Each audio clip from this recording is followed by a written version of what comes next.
Hey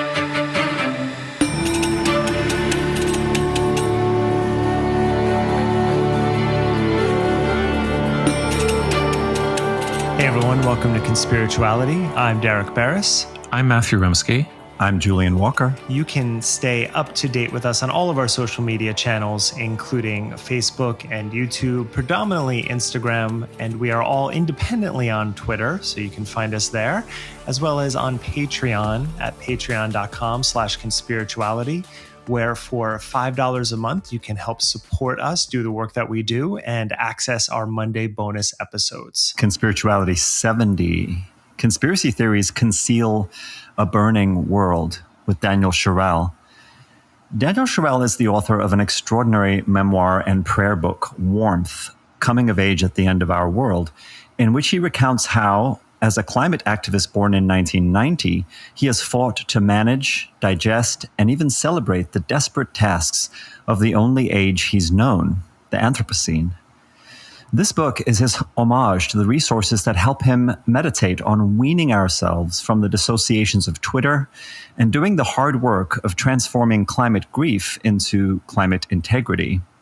In our feature interview this week, Matthew sits down with Daniel to discuss the real conspiracy of climate denialism and how conspiracy theories provide relief to those who cannot contemplate our condition. We start the show with Derek's contemplation of Amitav Ghosh's The Great Derangement. And I'll be noting how climate denialism actually dwarfs the disinformation we typically interrogate in the wellness world. This is the Conspirituality Ticker, a weekly bullet point rundown on the ongoing pandemic of messianic influencers who spread medical misinformation and sell disaster spirituality. In August, I posted an aside on Instagram about too many people inhabiting the planet. And though most commentators focused on the main content, a few pointed out that the overpopulation myth is rooted in racism and xenophobia. They linked to articles about fitting the entire 8 billion of us on a small patch of land and still having enough resources to survive. And in an ideal world, such an existence might very well be possible, but we don't live in an ideal world. And the longer we pretend that changes in supply chain and resource management will set everything right, changes that sound great on the screen but are logistical nightmares that are handcuffed by capitalist strongholds that require actual legislation to change, well, the more we're going to suffer. This segment, and really the entire episode, isn't about overpopulation. It's about what we're doing to our environment and what we've done for generations now. I want to point out, however, that overpopulation, in terms of how we actually live on this planet, is not a myth. In fact, without checks and balances, given the opportunity, every animal will overpopulate and destroy their surroundings. Right now, that animal just happens to be us. Our journey as a middle-of-the-food chain animal persisted for a few million years, with some 350,000 with roughly the same cognitive architecture as we have now, until we actually reached a population of 1 billion. Now, 200 years later, and we're approaching 8 billion. Let's be realistic. We can't fathom such numbers, and so instead we generally ignore them. And to believe the world can handle such strain is to confuse this relatively peaceful moment in our long existence with the arduous path it took to arrive here. Humans are dreamers, not realists, and this is often an honorable quality. Our imagination is what propels societies forward. Yet, more and more, dreaming seems to be a convenient way of avoiding the reality of our situation. In his lecture-turned-book, The Great Derangement, the Indian writer and one of my favorite novelists, Amitav Ghosh, highlights a number of uneasy truths. They're not easy to read or to comprehend. And this segment is not easy either, to write, to listen to, but I don't see any value in avoiding it.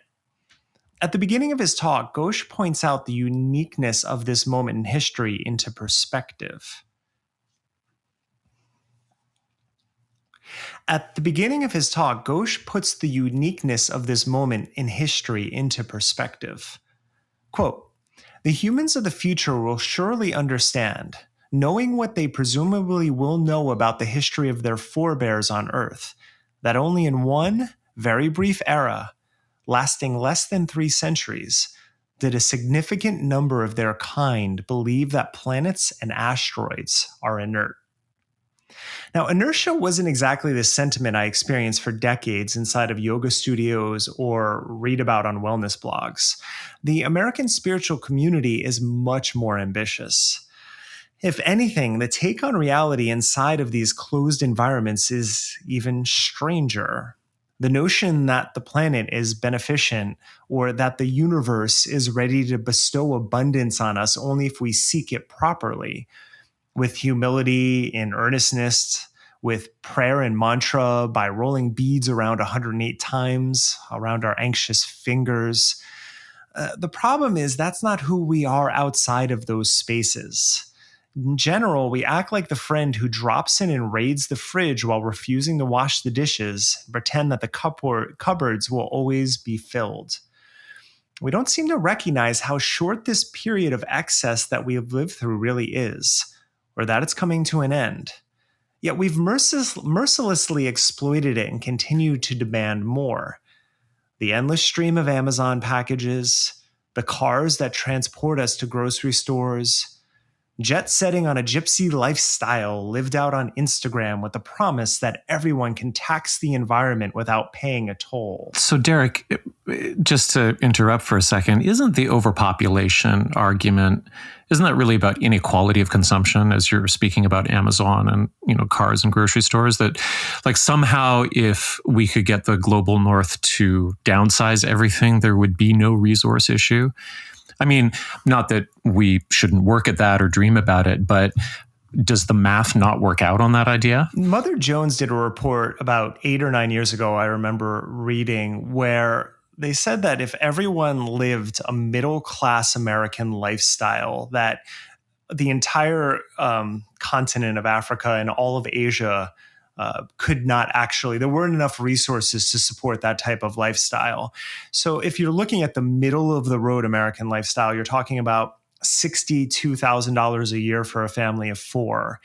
And you're talking about indoor climate control, having AC or heating. You're talking about having cars, 1 or 2 cars.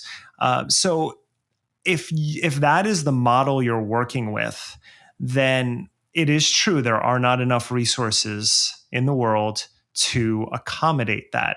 So what you're actually asking for by saying it's a myth is you're actually saying the predominant number of Americans would have to downsize, lose the cars, lose perhaps some of the refrigeration, the processes, the supply chain management. You would have to lose indoor climate control, which is a big one. So that would be a real sort of downsizing. And I'm generally going to think that a lot of the audience that talks about this as a myth has those conveniences. And so you have to wonder if they are really truly willing to sacrifice that to see through their philosophy. Well, they don't vote for austerity. I mean, we know that. But what about, so wait a minute, you said, what did you say? You said gypsy lifestyle? Is that that's like in air quotes, right? Or are you quoting influencers? I am quoting, what is there, gypset lifestyle. Yeah, it's this actually is, that was ironic, absolutely. And right. Because to put it mildly, the term gypsy is basically, if you're in parts of Europe or in South Asia, it's like using the N-word in America. But in the American wellness community, it's not treated like that at all. It's often seen as this like ambitious, glorious, nomadic lifestyle. It's a derogatory slang. Yeah, bohemian. Yeah, bohemian. Right. It's a derogatory slang. And what's funny is I will sometimes notice people like talking about, I'll put this in air quotes too, but certain cancel culture sort of topics. And in their blog, they call themselves a gypsy without realizing they were actually talking about the Roma people who probably came from India and then traveled up through the Balkans and throughout Asia. Throughout Eastern Europe predominantly. But the Roma exist in Italy, Spain. They're all over Europe, and part of that reason is because they've been oppressed in so many different societies. Now, to be fair, some of the Roma call themselves gypsies in the same way that American hip hop will use the N-word as embracing that term. But overall, if you're going to use that term, it's actually a derogatory word against the Roma, and a lot of people take it seriously. But that's a high bar for entry for a lot of American wellness practitioners. Well, and a lot of those people take it really seriously because of the history of genocide and oppression and discrimination throughout Europe. Yeah. Oh yeah, throughout Europe, throughout Asia. I mean, the Roma have been oppressed pretty much everywhere they go, and it still continues to this day. There are active genocides of Roma attempting to, occurring. And same with the Tuareg people in North Africa. Like, this is not something that is in the past. It's happening right now. I really liked what you said about, we have this idealized vision of holistic life that exists inside the studio, and that's not who we are outside. That, we're going out to the parking lot and we're getting back into cars after doing spiritual stretches and all that. And I often have the impression that we create those interior environments as part of a kind of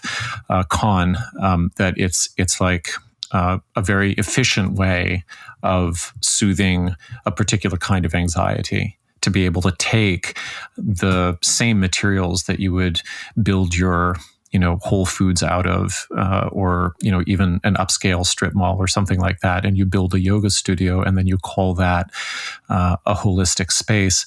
I think it's a way of sanctifying the means of production that are already in full flow, already destroying the planet, but without really having the same punch, or at least convincing yourself that you've blessed them otherwise, like this is a sacred space. I'll never forget a little studio here in Santa Monica that was on the second floor of sort of an office building, and they built it with this heating system that was environmentally friendly because it had little channels of water that ran through the wood floor, and it would send water that was being heated up by the water heater through the little channels. And so it was not using resources that would hurt the environment, supposedly. Did they run hot yoga in that studio?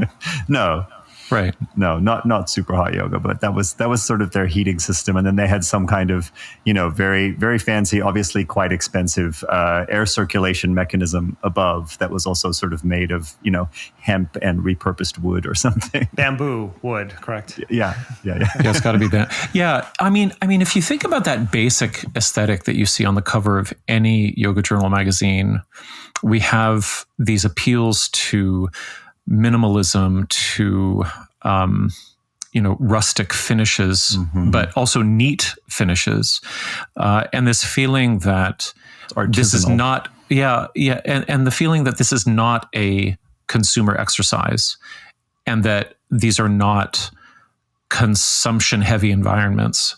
I think we're always stretching for a kind of minimalism in the way in which wellness is presented that gives this kind of 19th century glow to things, as though we're not actually taking jets to get to the places where we, do these very simple, pre-modern practices. I think it's a very, very efficient way of inhabiting a dream, actually. The hot yoga one gets me especially because we know that that's environmentally unsound. So when it's put forward as a spiritual practice, it's always been sort of a just trigger for me.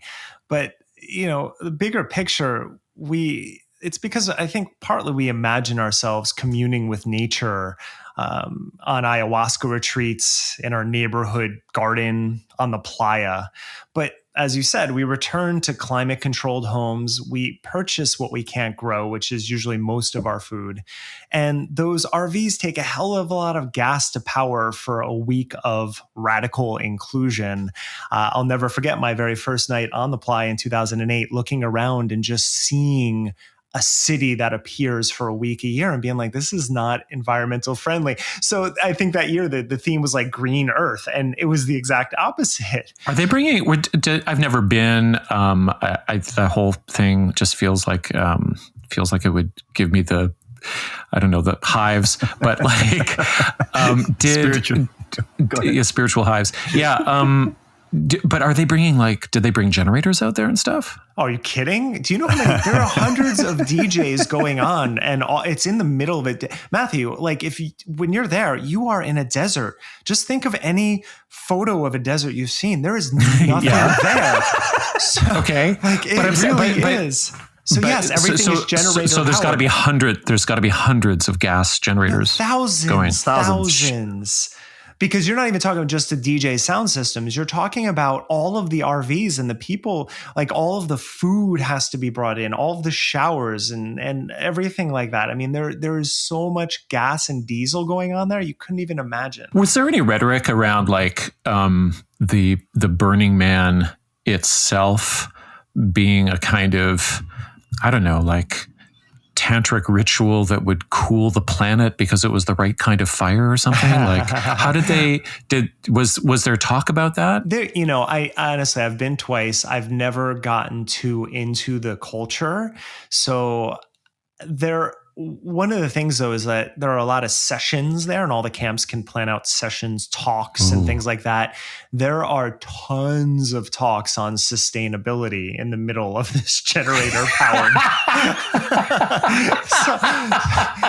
Well, that's like a form of carbon offsetting, really, isn't it? Spiritually, workshops, right? So workshops. There are first time orgies that were happening in the middle of the plot. Yeah, there's. What do you mean? What do you mean first time? Like for beginners or something? There are beginners. There are probably expert level ones, but I remember my first year there was it's called first time, so you can go. Yeah, let's move on. Let's move on. All right. I just want to say I don't know enough about the culture, but my impression gathered from talking to lots of people who've gone is that it's much more of a sort of artistic, hedonistic spiritual experience than they would be sort of claiming that, by doing this ritual we're going to save the planet or something like that. Absolutely. And there may be some groups who have that attitude, but the overall zeitgeist is much more like, burn the man, like just intense pagan kind of celebration. When I was in college, a friend of mine dated a woman who was at the very first one, which was on a beach in San Francisco with 50 people, and they had a small effigy of a burning man, and they burned it, and it was, it was what it was. She had a VHS tape, so we watched it. This was in the mid 90s, and I was like, oh, okay, cool. And then it went through capitalism, and now you have what it is. And it used to be Burning Dude. It was just Burning Dude. Yeah. I mean, I'll say this and move on. When the man burns, there is a moment of real communal, you can call it a spiritual transcendent moment, but that moment collectively of 50,000 people together focused on one object when it's happening was very powerful both times. I'm not going to, for all of the other stuff that it's anything you can imagine with a ritual. I don't plan on going again, but I understand the experience. But as with the rest of the segment, I just wish people could call it what it is and don't pretend that it's not something that it isn't. As Ghosh notes, the whole climate crisis isn't only a crisis of culture, but also of imagination. And Burning Man is perfect to put forward the idea that our imaginations are just out of control. And for the listeners, this isn't to chastise you if you enjoy this. I'm part of this too, right? But the problem is the environment doesn't care about what we believe. It responds to our actions. And we're witnessing that in real time. As little of an impact as each of us believes to make in our daily lives, Ghosh reminds us that this isn't about individual endeavors, but collective action. Here's another quote. Every human being who has ever lived has played a part in making us the dominant species on this planet. And in this sense, every human being, past and present, has contributed to the present cycle of climate change. Becoming an apex predator has consequences. We think we kill 80 billion land animals for food every year. And when we get to sea life, we're in the hundreds of billions. And I said we think this because we can't really imagine such an extraordinary number, just as we can't really imagine the millions of years when we couldn't send meaningless thoughts to a satellite and have them return to millions of phones around the world. And we should also note that phones are one of the most non-renewable devices that we've ever created. This is how you're probably listening to this right now, though. So there's our conundrum. It's a good thing, too, that you won't need a new one anytime soon, right? 14, 13, whatever's. Yeah. The myth of overpopulation might be rooted in racism, but the reality of overpopulation is destroying every ecosystem in existence. And that's the price we're paying for modernity. We think our time and era is unique, and it is, but not how we think it is. In fact, Ghosh only finds one feature truly distinctive, which is our enormous intellectual commitment to the promotion of our supposed singularity. Hashtag best life ever. And I know we want to put the blame on the corporations and the politicians they purchase, and they do deserve to be called out. But as Ghosh writes, any individual who believes they can make a real impact is merely perpetuating a neoliberal fallacy. The only way climate change is really addressed is through legislation, which requires the will to write those bills and our will to vote for people who will write those bills and then put them into law. And sure, we're going to look back at the billionaire class with disdain for their extravagant jaunts into orbit. But Ghosh actually holds artists and writers equally culpable. The role of creatives is to imagine a better future, he says. And so little of our art addresses the environment, and so much feeds the pleasure machine of the ego. I really love how Ghosh, and I think all good climate contemplations do this. He really elevates the discourse out of blame and acrimony in really key ways. And it reminds me of, I just heard this fantastic interview of science fiction writer Kim Stanley Robinson on Chapo Trap House. And he was talking about how, we can talk about Elon Musk and Branson and the rest till we're blue in the face, but the celebrities are not where the story is really. Anybody, the way this has been set up, would have risen to the top of techno-capitalism. They're not particularly special. Anybody could be in that place. They're not really doing the interesting work. They're expressing what a system becomes. And so it's just this kind of like depersonalization that I really appreciate in Ghosh's work. And Daniel Sherrell does it as well, as you'll hear in the interview. I thought about climate change for a long time. I used to actually write about it for Big Think often, but eventually my editors told me to cover other subjects because readers just didn't care. The analytics weren't, the SEO juice wasn't enough for environmental catastrophes. Yet, every morning, my Apple newsfeed is definitely going to feature a top article about 15 dogs doing something absurd or 38 Gen X memes on BuzzFeed.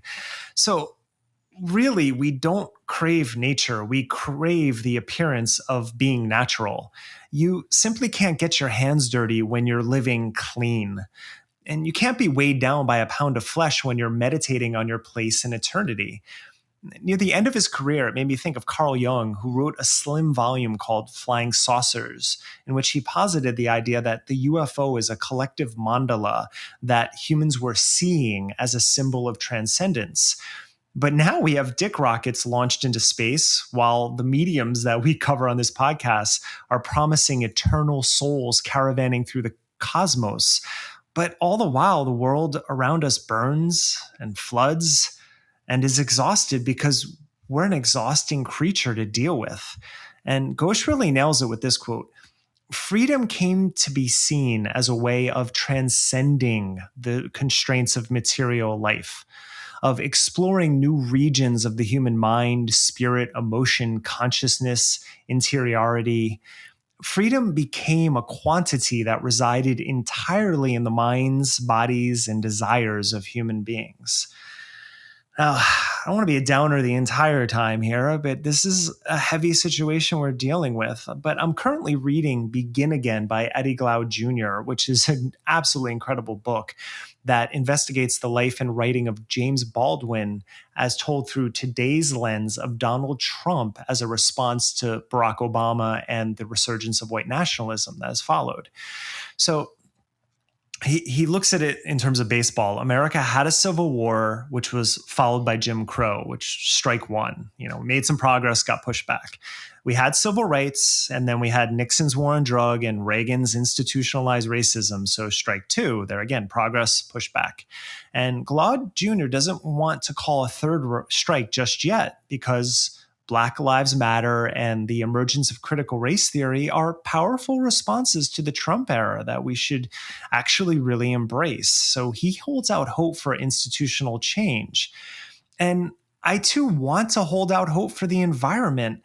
But that's really hard as an Angelino, knowing where our water supply comes from. Okay, so non-Angelino here, where does the LA water supply come from? Not Los Angeles. Well, some of it from Los Angeles. It comes from some of it from the groundwater that's recycled and trapped, and but most of it comes from north, which is the Owens Valley, which is the San Joaquin and Sacramento rivers, and also the State Water Project, which also comes from part of the Sierra Nevada river system coming down. And then as well as we bring in water from the Colorado River, which is also experiencing a historic drought right now. But none of it comes specifically from here, except a very small amount from the groundwater. Most of it is brought from hundreds to thousands of miles away. Or not. and well, that's a whole other segment. But my wife and I are really thinking about where we want to live, because do we want to be water refugees? That's coming down the pipeline, like not metaphorically, but yeah, exactly. But as you'll hear later in Matthew's wonderful interview with Daniel Sherrell, many people are working on amazing climate-based projects right now. And we know that technology will not bring about a utopia, but it can impact part of the damage we've done. Desalination efforts in Israel, we can try that here. I know on the pod we have mixed feelings about Bill Maher, but recently he suggested taking the floodwaters from the east and creating pipelines. If we can create pipelines for oil that go across continents, why can't we work on public resource water-based pipelines? It's totally possible. But in order for all of this to work, we have to sacrifice, including not just physically, but this notion that we're really just transcendent angels temporarily bogged down in meat bodies navigating a heaven on earth.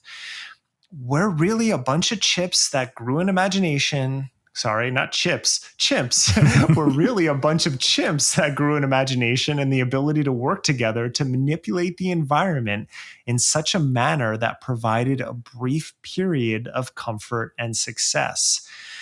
And if we want that to continue, we'll have to keep collective action at the forefront of our imagination and tamp down the incessant desire for more that ravages the environment we claim to be blessed by. Because really, as Ghosh concludes at the end of the lecture/book, change is harder than we think, but it is always possible. I'll end with a quote from him. Climate change is often described as a wicked problem. One of its wickedest aspects is that it may require us to abandon some of our most treasured ideas about political virtue. For example, be the change you want to see. What we need instead is to find a way out of the individualizing imaginary in which we are trapped. Science-adjacent propaganda. There's a game that should be familiar to all of us here that all conspiracists play if they're deeply invested in their claims. It involves the marshaling of science to demonstrate that they are, in fact, the true skeptics, the rational ones. They are really looking at the evidence. And typically they'll use a gish gallop of links to lots of studies. Then they'll home in on cherry-picked data from those studies. And then they'll rely on conspiracy explanations when you point out that these studies have been rejected by those who hold the consensus view of whatever the topic is. Now, as part of this routine, contrarian scientists are often also paraded out. Their bad takes usually come complete with heroic backstories as marginalized whistleblowers. But the scientific credentials of these conspiracy experts tend to be adjacent to the topic at hand rather than squarely in its domain, rendering reference to their qualifications more of a fallacious argument from authority than anything else. So we have, for example, architects and engineers for 9/11 Truth, which sounds very sciencey, but the guy who helped remodel your family room isn't really an expert on skyscraper construction. Or we have Pierre Corey and the various motley crews of fringe doctors who are not epidemiologists, who oddly all identify the word frontline as key to their online branding, right? And they'll be pushing bad science and failed COVID cures. Then we have Heather Haying and Brett Weinstein, everybody's favorite couple, who tout their evolutionary biology PhDs as a basis for their anti-vaccine content and promotion of ivermectin. And then there's Mike Yeadon, who's touted as a vaccine expert based on having once been allergy and respiratory research VP at Pfizer, even as every prediction he's made as a private citizen about COVID over the last year has failed. And I want to give a shout out here to our friend Dr. Wilson of Debunk the Funk fame, who did an excellent video called Mike Yeadon Just Can't Stop Being Wrong. I'll include that in the show notes. Debunk the funk! Debunk the funk. The thing is, though, scientific credentials are just a starting point, not unlike intuition and uninformed opinions. We all have them, but where do we go from there? On any given weekend before the pandemic, hotel conference rooms across the United States hosted a nonstop gaggle of credentialed experts at fringe conferences on everything from vaccines causing autism to the history of UFOs visiting our planet, to the dark truth about 9/11, the reality of paranormal powers, or the universe itself being merely a computer simulation. All of which is obviously true, but being suppressed by the mainstream media. I mean, all of those presenters have PhDs. And as an aside here, have you ever noticed how, for conspiracists, science, academia, and the news media are all absolutely suspect, except when they trot out one of these contrarian experts? Then their scientific, academic, or journalistic credentials suddenly become very, very important. Or have you noticed how all of a sudden these people are claiming to be Nicki Minaj fans? It's so ridiculous. I always wonder what it feels like to be at those strange conferences, because there's going to be a whole like social element to them as well that is going to, involve, people making new friendships and, people cheating on their spouses and stuff like that, and a lot of drunkenness. So there's all of that going on as well. Yeah. But the focus being around, here's our sort of transgressive weekend where we discuss, and I suppose like these conferences too in the 1980s and 70s and into the 90s, they didn't have the benefit of like automatic streamability either, right? Yeah. So now you the conference can actually be somewhere, but then it can be everywhere at the same time. Yeah, I'm sure there's just as much interesting behavior going on behind the scenes. And I'm sure there's a group of people who, not unlike Grateful Dead followers, are traveling from town to town and conference to conference to like keep up with the latest breakthrough in whatever their fringe topic is. We've talked a lot about Imran Ahmed and his Center for Countering Digital Hate, identifying the 12 individuals responsible for disseminating the majority of anti-vax material on social media, famously dubbed the Disinformation Dozen. Half of that group lay claim to some kind of medical credential, but as with all propagandists, they have their own ulterior motives, and that's not really science. Whether they completely believe their own bullshit or not, their ensuing charismatic fame, as we talk about, and influence generate downlines for alt health products, services, and networked cross-marketing that is simply not available to the uncontroversial and, humble commentator on science. So follow the money indeed. Now, the most cynical grifters play their role regardless of what they really believe, with little concern for hypocrisy or consequence. Case in point, all of the Fox hosts who've been railing against vaccine mandates and quarantine measures are subject to that organization's requirement to present proof of vaccination or be tested every day, and even to wear masks when in close quarters. Fox News Corporation boasts that 90% of their employees are vaccinated. But that didn't stop Tucker Carlson from opening up his past Monday's show on Fox by calling the Pentagon's decision to mandate vaccines for military personnel a purity test that would separate the obedient from the free. He claimed it would identify sincere Christians, free thinkers, and men with high testosterone levels and make them leave the military, calling this a Biden administration power grab. It's just fantastic. He also made bizarre references to a U.S. Army PowerPoint presentation he claimed to have obtained that he said was doing PR for Satanists. He then pivoted to concern trolling about suicide rates in the military, saying that this was much more statistically threatening than COVID. So this is all Tucker Carlson. This is not Alex Jones. You got the name right. You're talking about Fox That's all Tucker News. Carlson, and it's all in one segment in the A block of this particular, moment of his show. Right. Okay. Yeah. So there's another contrarian stance that Tucker and many at Fox News take. They deny that climate change is caused by humans and is playing a role in the escalation of extreme weather events. A frequent Fox guest is Stephen Koonin, who recently sat down for an extensive interview with Tucker Carlson on his daytime show called Tucker Carlson Today. Koonin is the author of a climate denial book titled Unsettled, and he's usually introduced on right-leaning media as the Obama scientist, because he served as a Department of Energy Undersecretary for Science during that administration. You're watching a lot of Fox News, Julian. Are you okay? Have you noticed it's having an effect on me? I'm going to try and mellow out on that. A Scientific American article from this past June that I will include in the show notes points out that Koonin was hired under Obama precisely because of his contrarian views, so as not to have a homogenous agency all marching in lockstep. Is a weird idea, but there you go. The article also points out that the climate denial arguments Koonin has been making since at least 2013 have all been roundly debunked as cherry-picked distortions of the data. But hey, he's a former professor of theoretical physics. Here you go again with the contrarian adjacent expert, which leads another host on Fox, Larry Kudlow, to introduce Koonin as his mentor on climate science. Now, dig a little deeper into any of this, and you'll find that there really is a climate disinformation industry here in full swing. It's heavily funded by the Koch brothers, oil companies, and others, often using dark money tactics to hide where it's coming from. If they can create a public perception that climate science is an unsettled question, well, then how could the mean old government impose environmental regulations on the biggest job creators, even as half the world floods and the other half is on fire? Now, the big fish in this climate disinfo sector is conservative think tank, the American Enterprise Institute.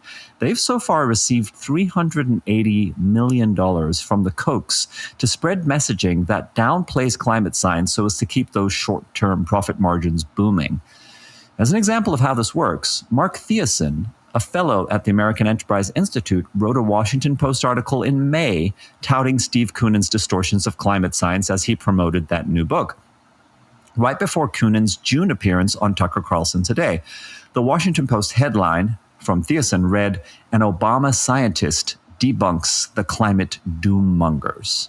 Is this just Charles Koch? Because David died in 2019. So I know we reference the Koch brothers often, but are there other family members involved, or is it just Charles? Do you know who's funding it? As far as I know, it's just Charles, but I'm referring to them as the Kochs so as not to have people think I mean Coca-Cola. And also because they have multiple, companies and subsidiaries and shell corporations. There's a whole thing going on there. But yeah, fair comment.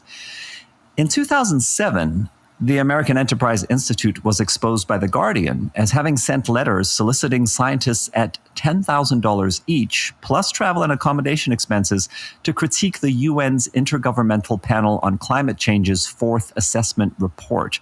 And this was a massive endeavor that gathered 6,000 peer-reviewed studies from 130 countries over the course of 6 years.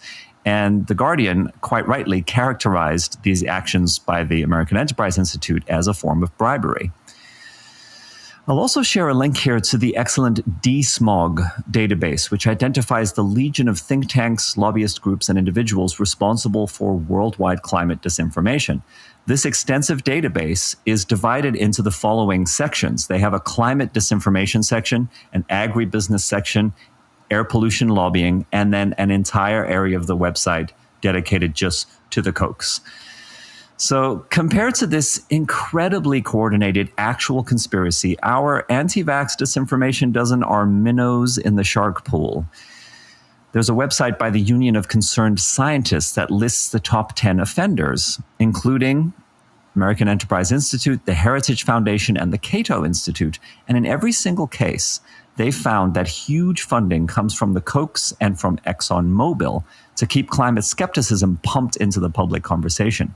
The Union of Concerned Scientists also has an eye-opening disinformation playbook that they've identified through their analysis.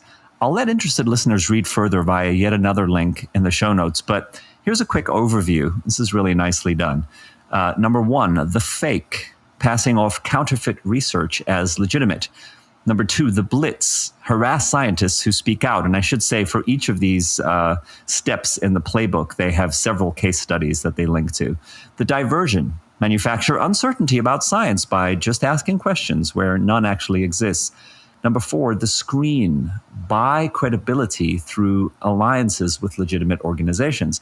Number five, the fix, manipulate public officials and processes. So there's got to be another one called the rapture, because there's there's an accelerationist movement that actually wants things to burn, isn't there? Isn't that part of it? Or is this but this playbook doesn't cover that religious territory, does it? Doesn't cover that, but there's definitely an intersection there. Bill Moyers wrote an incredible article about this quite a few years ago, about this idea that if we can accelerate towards some kind of apocalyptic doom, it will hasten the appearance of our Lord and Savior, right? Before recording, I tweeted something just to the effect of, do the young people who are part of the my immunity is strong, I'm young and healthy, it doesn't really bother me, do they think they'll never age, or that they won't need healthcare down the road, say during another pandemic, when they can't get some other form of healthcare because there's an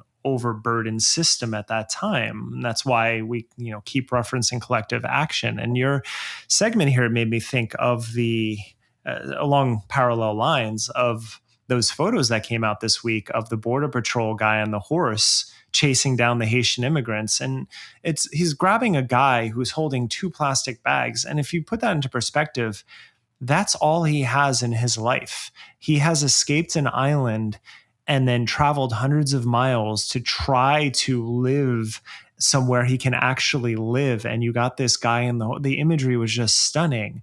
But my question is along those lines, like what happens when Americans, for them to start to recognize that we're going to be those refugees at some point, at least in certain areas of the country?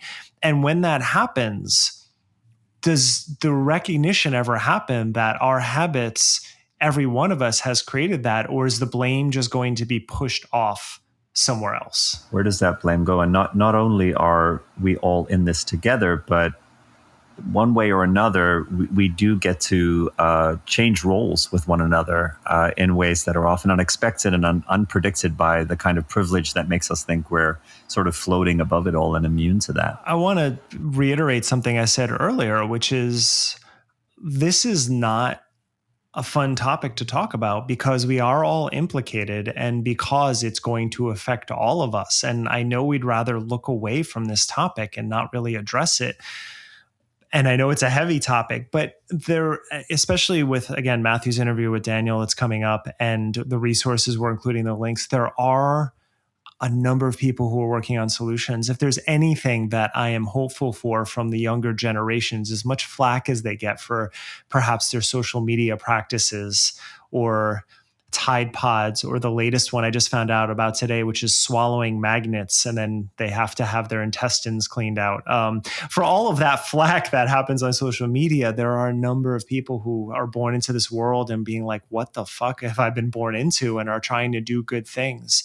So we'll link to some of them. There are charitable organizations. There are places to direct your time, effort, money that could actually make an impact. And I want to again point out that looking for representatives that are going to try to enact either the Green New Deal or something like it, rather than get caught in these ground wars that are happening all the time, is going to be where our hope lies.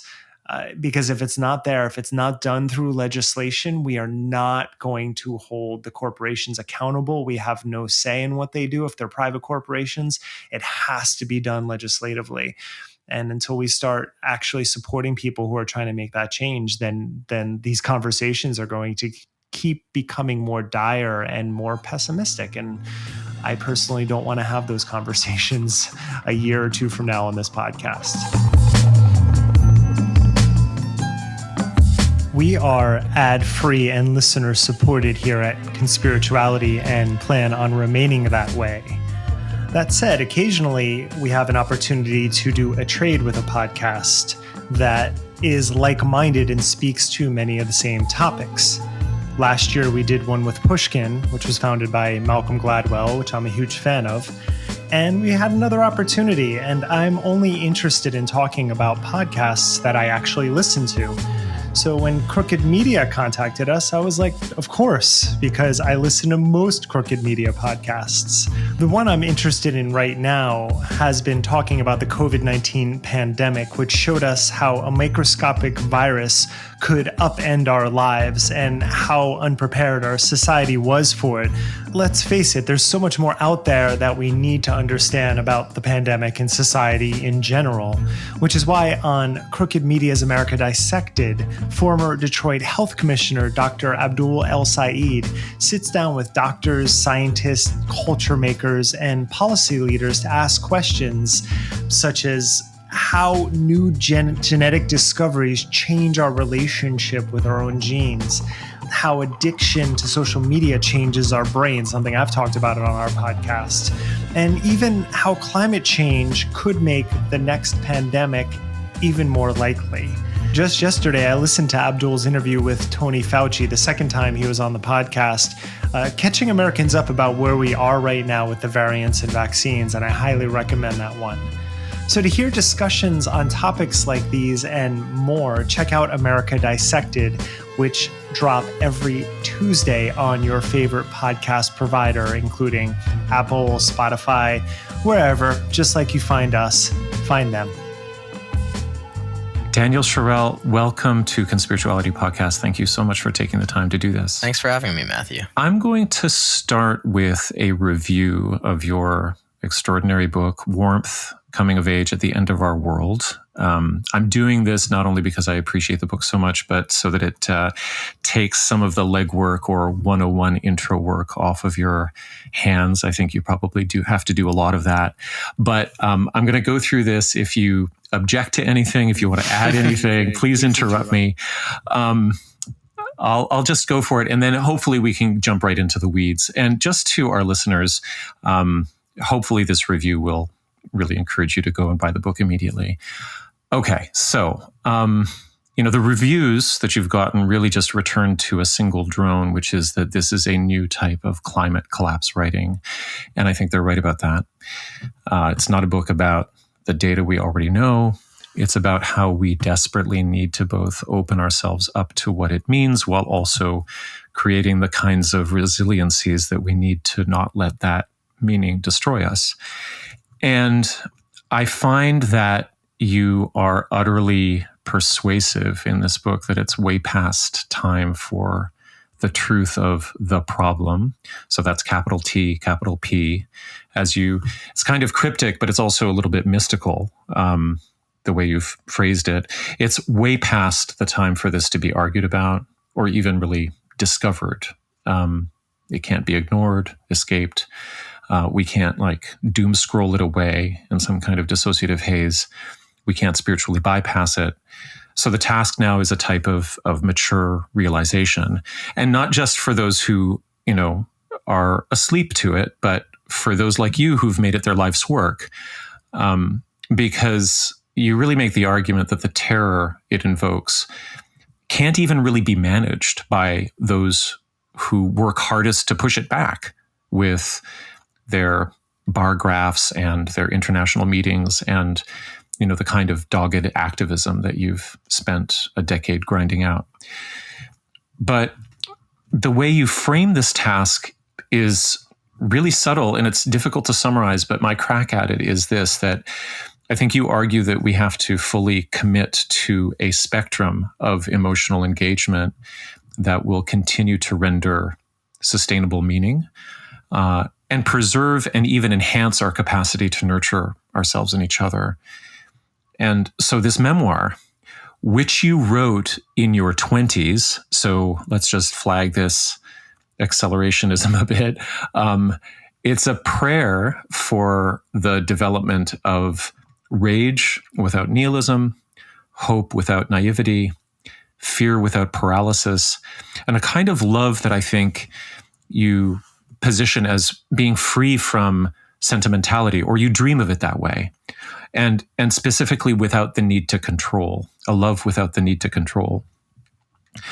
But those are the themes, but then there's the method, which I think is just as important, if not more so, because we're living in such a media-intensive environment, and it feels like the primary task, perhaps as an activist, but also as a communicator, is to figure out, like, how are you going to actually break through? How are you going to be heard? And so in the penultimate chapter, you describe being on a delegation that's learning from the Gularabaloo indigenous folks of Western Australia, and you're invited to participate in one of their traditional 10-day songline walks by which the people rejuvenate their interdependence with the earth.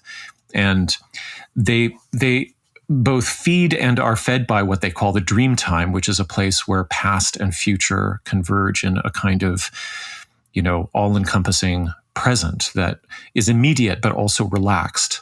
And I think the chapter is a really good reveal for your own process, because expanding out from the indigenous wisdom that you glean from the ritual, you also use this image to kind of encapsulate the necessary form that any worthwhile meditation on the climate would have, that it will have to live in all times at once. Because as you repeat a number of times, the Anthropocene is this time in which the biological clock and the geological clock have merged. And so you've got these time loops in your narrative. They tumble us from, your childhood at synagogue to playing in the rivers and streams of New Jersey, and then you're in New Orleans post Katrina, and then you get lost. We get lost in your iPhone, and we also get paralyzed in these black holes, like the Trump election and the U.S. pulling out of the Paris Accords. And there are like these rich literary echoes here. It's T.S. Eliot.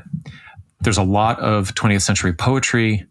There's the reflexiveness of French literary theory, and there's also magical realism.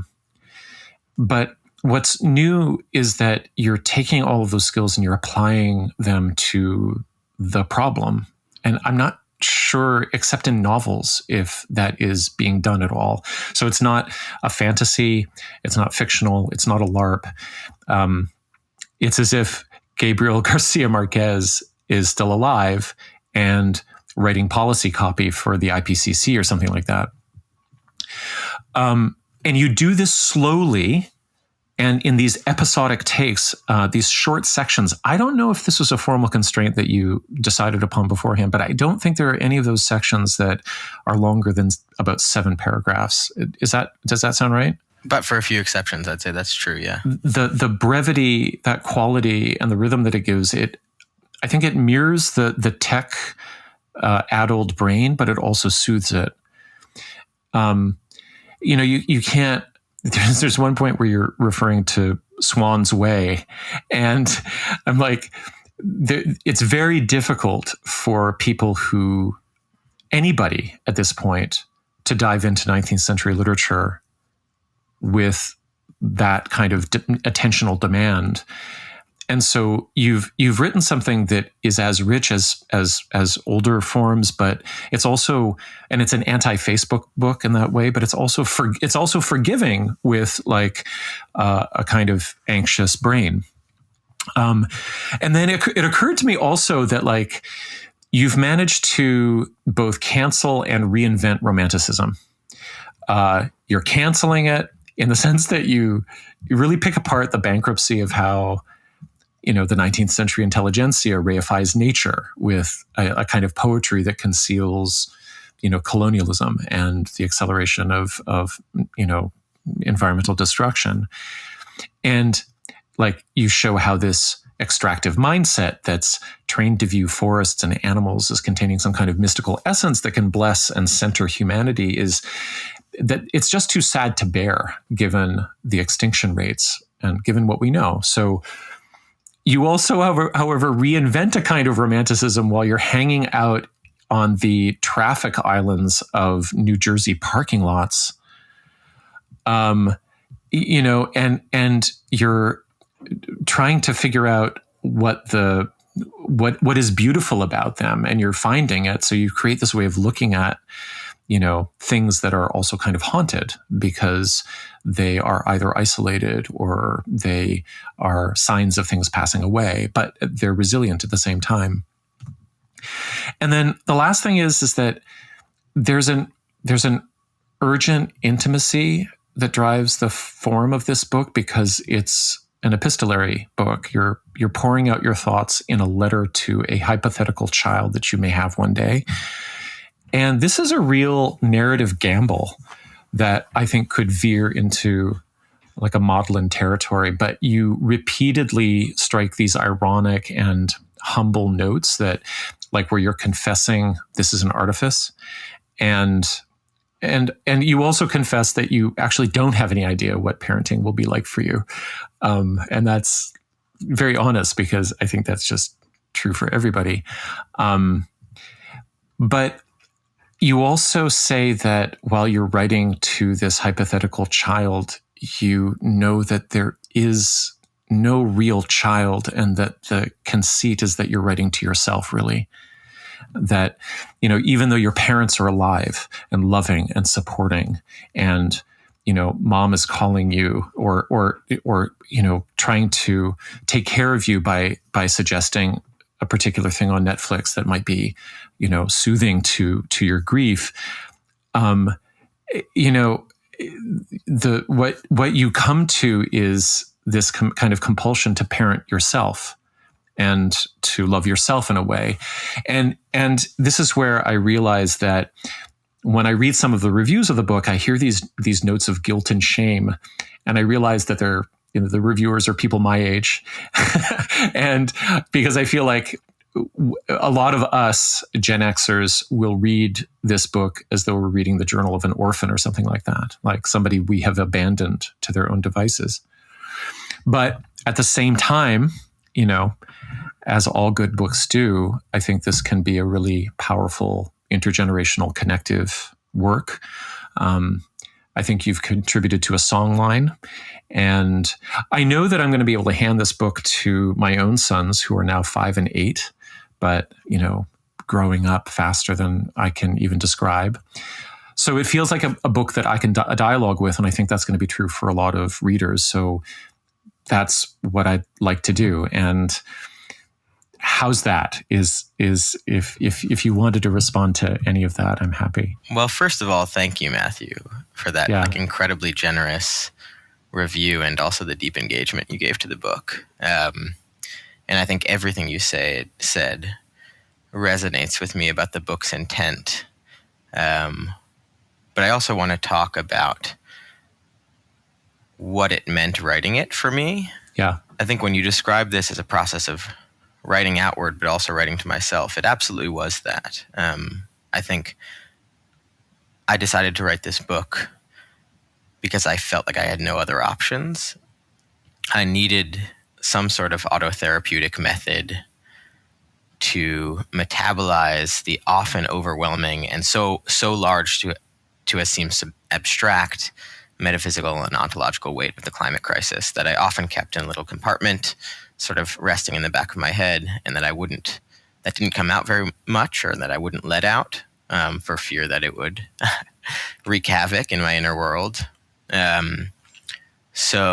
I also felt that if I didn't do that engagement and actually sit down and try to take the climate crisis as real, and not just a set of facts that were present in the headlines and always emitting a low frequency of anxiety, but if I actually tried to engage with what was happening, unless I did that, it felt like I wouldn't be ready to live the remainder of my life in the 21st century. So, and I think now having people I love dearly, acquaintances, fellow organizers in the climate movement, my own family, read this and respond to this, it's sort of redoubled my sense that a lot of people, increasingly many people, are struggling with feelings of grief and overwhelming confusion and rage about the climate crisis alone in a personal silo of Twitter or hand-wringing, and not seeing the cultural avenues by which they can articulate those feelings and process them in community. And so when I talk to folks, and including the folks listening to this podcast, I mean, I wrote this book to feel less alone myself. And I hope it can be a conduit for that for other people as we face down this century of what's going to be upheaval. And this is a stridently anti-fatalistic book. But I don't think it's any secret at this point that climatologically things are going to get worse before they get better. And it is both our responsibility to steer the helm of politics so that they get better eventually, but also to know how to put one foot in front of the other for these decades where they'll continue getting worse. And frankly, that might be the remainder of my lifetime. If the climate movement is successful in turning the car away from the cliff's edge, and I guess it's an electric car at that point, then the benefits of that in terms of decreased storm surge and mitigated extreme heat waves might not be felt until my children or their grandchildren's lifetimes, if by then. Well, I'm glad to hear that you're getting validating response. I mean, that's got to be very helpful. And as far as the process of becoming more lonely goes, I think that, you're probably finding your mark then, and that's some good evidence for it. Our podcast focuses on conspiracy theories and how they wreak havoc. They melt brains, they disrupt discourse, they torch public health. And I realized that I wanted to interview you because in the way in which you frame and talk about the problem, I realized that we're encountering something of a real conspiracy, that for the past 50 years, the captains of the industries that contribute most to carbon emissions have known exactly what's going on and have moved heaven and earth to keep the money burning. And so I wanted to open by asking whether you view the bad actors that you've dedicated your life to pushing back against as having engaged a conspiracy, and how conscious are they of it? That's a great question, and one that I struggle with a lot. I talk in the book about the Pruitts, which is the eponym I use for Scott Pruitt and all of his ilk, who are the people responsible for doing everything in their power to prevent our political system from addressing this crisis. And I think on the one hand, obviously, yes, they have engaged in a conspiracy. I mean, ExxonMobil's own scientists since the 70s have had the basic research required to predict what was going to happen in terms of the climate crisis if they kept on burning fossil fuels. And then they waged the most expensive propaganda campaign in human history to bury the conclusions that they had helped produce so that they wouldn't have to change their business model, even if it meant sacrificing the lives and livelihoods of millions of mostly poor people, mostly in the global south. So on one level, if a conspiracy is powerful people working in concert to disguise certain information so they can get away with evil acts, absolutely that is what has happened. And we have to be very clear-eyed about that, I think. It is sort of mystifying to me sometimes, the level of sociopathy on display when we think about people who, and they're not dumb people, right? They've seen the science, they've seen the research, they know the cataclysmically destabilizing effect that their business model is going to have on life on planet Earth. And it's not a 1 in 10 chance. It's like a 99 out of 100 chance that that's going to happen. And they choose to continue anyway. They double down. I think it's probably the greatest challenge of empathy I've ever encountered in my life, to figure out what the fuck could be happening inside their heads that allows them to make a choice like that. But I also want to distinguish between climate denialism as a conspiracy and like QAnon as a conspiracy. Because I think there's a way that, and I'm not an expert, but I'd love to hear your thoughts on this. You know, QAnon and the like, there's a totalizing quality to them, where the conspiracy explains absolutely everything, and the actors behind it have a sort of omnipotent quality. And they're hiding behind every facade, and they're manipulating every dynamic. And if that's what a conspiracy is, then I don't think this is a conspiracy. I think the people behind this are very much human, like we're human, and this dynamic has proceeded through a probably disorganized series of like conference calls and meetings and random dynamics and happenstance, and history is the other word for that. So I don't think there's like a weekly conference call between Darren Woods of ExxonMobil and like whoever of BP and Shell and Aramco saying, okay, like how are we going to fuck the planet today? Like, mahaha. Let's deploy our lizard people. On that conference call, for them to really escalate to QAnon level, they would have to be invested in, you know, the three basic conspiratorial principles of, you know, we are going to take advantage of the fact that everything is connected, and we are going to make everything, you know, look not as it seems, and we are going to make it look as though nothing happens by accident. There's going to be some sort of coherent end game that is a little bit larger than protecting a corporate brand or protecting a profit margin. Totally. And this version is completely banal in contrast with that. It is like gallons of money being poured on Congress. It's like slick lobbyists dining at whatever steakhouse in DC. It's just like fucking the banality of evil incarnate at the largest scale we've ever seen. And I think that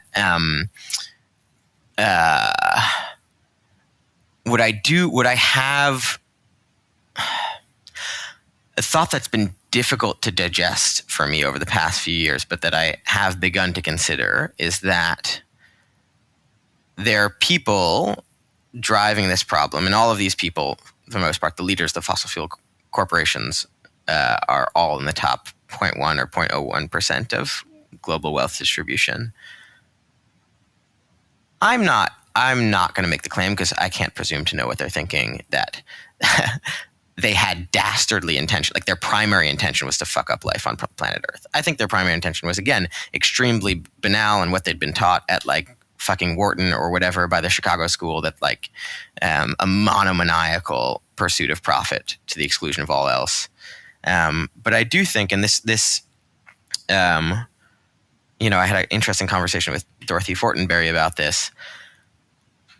I do think that for some of the rich people that have been complicit in the exacerbation of the climate crisis, that same crisis is perhaps coming to the fore for them as a means of, if they calibrate it right, maintaining hierarchies in the world and driving a further wedge between rich and poor people in terms of political power, in terms of economic power, in terms of life expectancy, in terms of everything. And that to them seems like not perhaps a very bad outcome, and maybe even profitable, especially in a world where human labor is obsolescing. Again, I don't think that that's that's written down anywhere, that that's even consciously in anybody's head. But I do think, I don't know if this is conspiratorial so much as opportunistic, but I think I can't imagine other than that there are very rich people who see this not as a crisis, but as an opportunity to double down on their own power if they don't bring themselves down in the flames.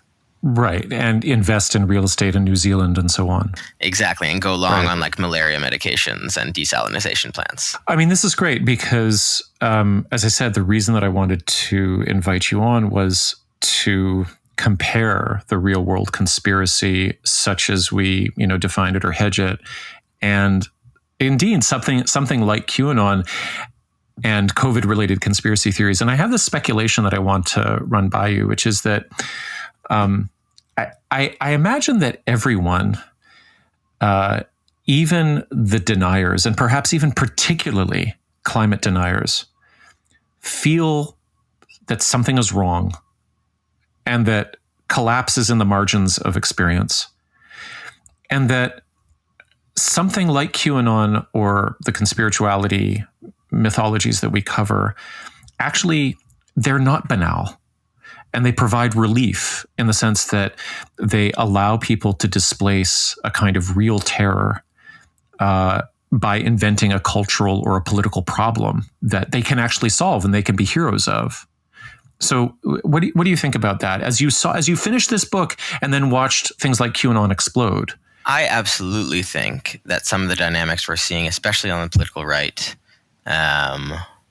about like diminishing trust in social institutions and the conspiracies born out of that, are a sublimation of a finger to the pulse on very real systemic problems. The systemic problem of skyrocketing Gilded Age wealth inequality, the systemic problem of just a feeling of cultural and economic powerlessness by a lot of working people in this country, and the systemic problem of the climate crisis, which nobody at this point in the United States has been unaffected by, including in red states.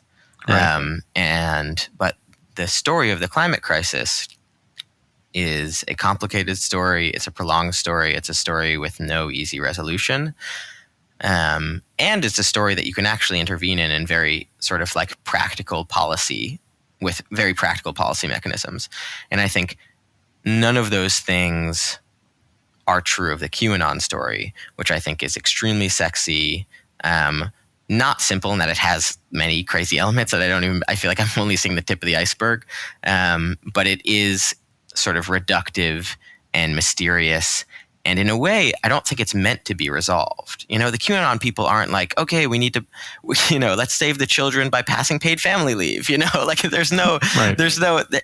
The point of the problem is not to be solved, it seems, or redressed in any way. The point of the problem is to provide some sort of moral and narrative lightning rod to give coherence to people whose lives just don't feel very coherent because of the very real problems that are like a slow tug underneath all of society. And so, and the right especially, although not exclusively, has been very adept at meeting the very justifiable but inchoate anxiety about life in the 21st century with like basically narratives in pill form that sort of sedate rather than promote real political action.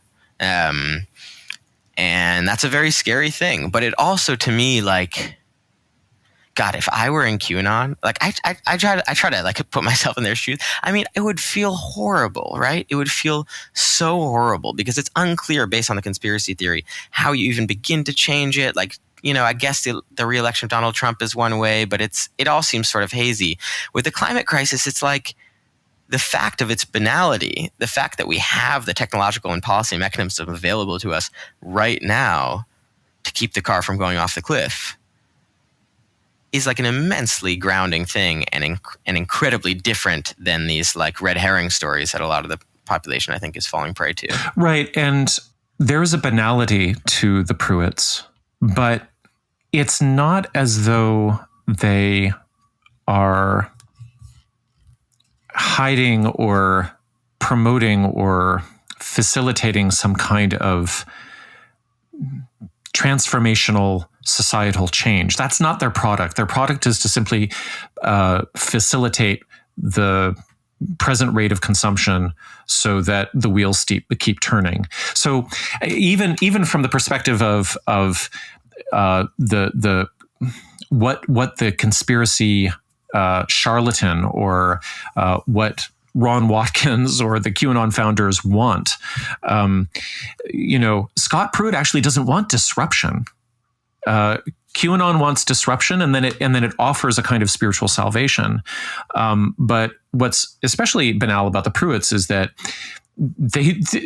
he wants business as usual, and we'll take the path of least resistance to let that happen. And he's a facilitator rather than a provocateur, right? Absolutely. And I think, when I was talking, the goal of the climate movement being to build enough political power to discipline the fossil fuel industry into the ground. Yeah. It is, this is not a status quo movement. I mean, the climate crisis needs to be a crucible for creating a more just and equitable world because, as the climate crisis is proving, if we don't create that world, the civilization we've built over the past thousands of years may not survive. And so I think there is a compelling story to be told here, right? Like, I think there's, and I'm going out on a limb here, but I actually think there's deep truth. Like, the Pruitts can be compared to a sort of suicide bomber, somebody who is willing to jeopardize maybe not their own life, but the lives of their grandchildren and many people around them for the pursuit of some abstract glory, whether that's the glory preferred to you by a CEO position or by the accumulation of capital. And that our responsibility is to take away the detonator. All of which is to say that's an immensely reductive view of the problem. But I do think there are real conflictual narratives that are not at all wrong that can be used to describe this. I think still the lizard people and the QAnon and et cetera are sexier, they're easier to digest. They're more like mystical nooks and crannies that you can sort of remain in and without having to take any real action in the real world. But I also want to say that the right has worked really hard, as hard as they possibly can, to prevent the true narrative around the climate crisis from becoming the dominant narrative. And they're losing that battle, but they've delayed that transition by probably 20 to 30 years. And those were crucial decades. One thing that occurred to me as I kept reading capital T, capital P, the problem is that, you have honored your subject with a kind of gravitas and mystery that is itself, worthy of how totalizing it is. And in a strange way, it's the same way that the language of conspiracy theories work, because QAnons will speak of the Great Awakening or the Storm or the Cabal, and conspiritualists will daydream about ascension or 5D consciousness. So why did you settle on something that was so evocative, so poetic, and so I suppose transcendent? First and foremost, it's that my choice there was the old writerly trick of defamiliarizing something that will be very familiar to most readers. Right. And I think it is an indication of my dissatisfaction sometimes with the narrowness of climate discourse in this country. When the words climate change come up, oftentimes it's sort of immediately shoehorned into, environmental issue that's a bullet on a list of many long issues to be solved by the technocrats and the scientists. And it has a very narrow discursive bandwidth. Yeah. But actually, this is a massive forcing that is going to change most of how we live on this planet increasingly for the next century or centuries. And that is going to leave basically no one untouched.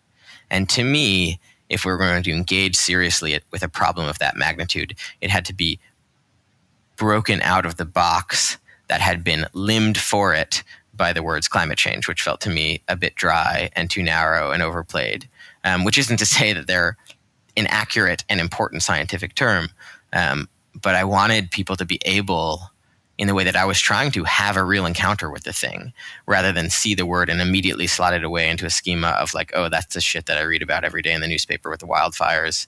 Very scary. Not going to think about it. Right. And so that's what's happening on the one hand. But also I think with the problem, this is not merely a problem of increasing parts per million of carbon dioxide in the atmosphere, though it is that. I think in some ways, climate change is more of a symptom than a problem. And the problem lies in the way that we as humans have chosen to live in the world, or at least I shouldn't say we as humans, like mainstream late capitalist society has chosen to live in the world, and what it's chosen to attend to and what it's chosen to blind itself to. And I think the narrowness of our cultural attentions has produced the thing that is rattling the cage of the entire globe right now.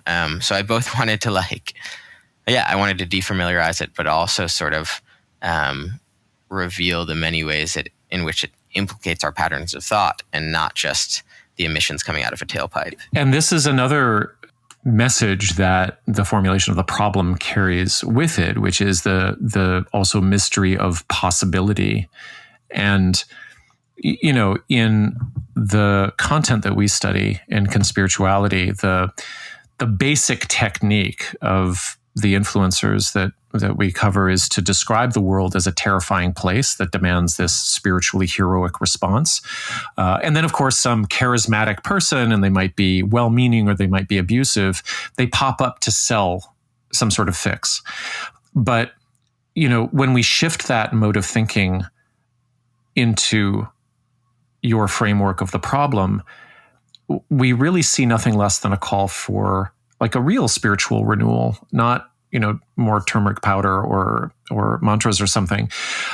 So I just wanted to ask the open-ended question of, you know, given how broad a net the formulation of the problem casts, what is the role of spirituality in your vision of living with it? Yeah, that's a great question, and one that I definitely don't have a prescriptive answer to. I think if the book has any take, and I tried to resist it having a take, because I think that tends to be a sort of winnowing form of thought. But to the extent that it has one, I suppose it's just that, you know, I think people will need to develop their own relationship to this crisis that transcends just above like mutely digesting static facts coming to you through your news feed. But I think for me, what spirituality has offered, and I'm defining that extremely broadly, as you'll probably glean once you read the book, my spirituality includes such practices as swearing off Twitter for the rest of my life and trying to take a long walk without my phone every day and just like look at a fern or something. But I think what spiritual practice helps do for me is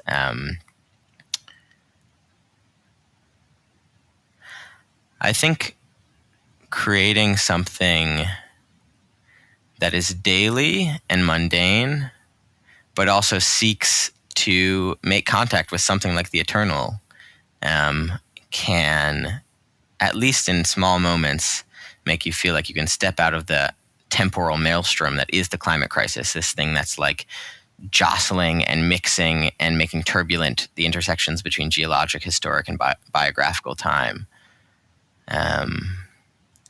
That you can either step above that into the every-when of the dream time, as Aboriginals have it, or step below that into just whatever's happening in front of you. There are still ways to find solid ground under your feet, even if you're in the middle of an earthquake, if that makes sense. Yeah. Yeah. Well, I mean, I came across your work on a Know Your Enemy episode where you were in a panel discussion with Dorothy Fortenberry, who you referenced earlier. She's a playwright. She writes for Handmaid's Tale, and she's still a practicing Catholic. And she gave this great review on that podcast of Pope Francis's Laudate Si. Mm-hmm. And a phenomenal document. And it is a phenomenal. An incredibly radical document. Yeah. Now, she said something that I want to talk with her directly about. So please check your emails, Dorothy, which is that for her, like weekly mass and ritual is not narrative driven. I'm ex-Catholic myself, and I remember that there was this difference between the liturgical calendar and the school year, for example. So you can eat the transmuted body of Jesus every week, but it's not a magic pill. You're going to come back the next week. And so for her, she was saying that the church didn't offer answers so much as a space for relationship and contemplation. So how about for you? You've described the long walks and the fern and swearing off Twitter, but do you still go to synagogue at all? I do sometimes, not as much as my mother would probably want me to, but Right. I'm going, I'll be in synagogue all day on Thursday for Yom Kippur, which is the holiest day on the Jewish calendar, where we meditate on and try to atone for our sins, which is a very heavy and perhaps maudlin, but sometimes useful process, I find. But my religious as opposed to spiritual practice is not nearly as consistent as Dorothy's. I think she's totally right in that these spaces are one form of feeling like the social fabric is still intact, which is a feeling that I think is getting more and more rare in the 21st century for a lot of people. But I also think that my Judaism, and again, this is less of a practice, but I grew up in a household and I was taught from a very young age about the concept of tikkun olam, which basically means that the reason you're alive is to help heal the world. That's the literal translation. It's like similar to the seventh generation concept in American indigenous cosmologies. And that's really been an orienting force for me, and contributes to my anti-fatalism. Because as I said in that other conversation, I think,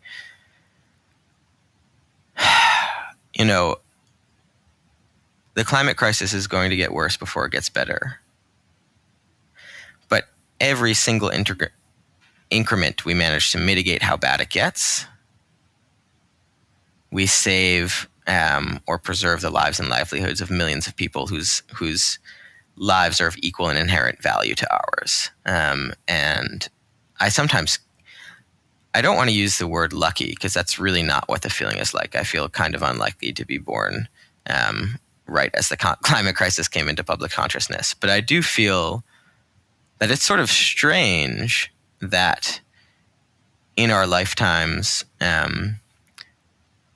if we so choose, we get to engage in this social movement, the meaning and consequence of which is almost indescribable. Like, the stakes are really hard to fathom. And, a part of me feels like I can't imagine, or that is one version of the best human life in my respect, from a vision of like tikkun olam. So I wouldn't say, I think Jewish religious frameworks have really helped orient me and keep me motivated. You can ask my mom. I still go on the high holidays.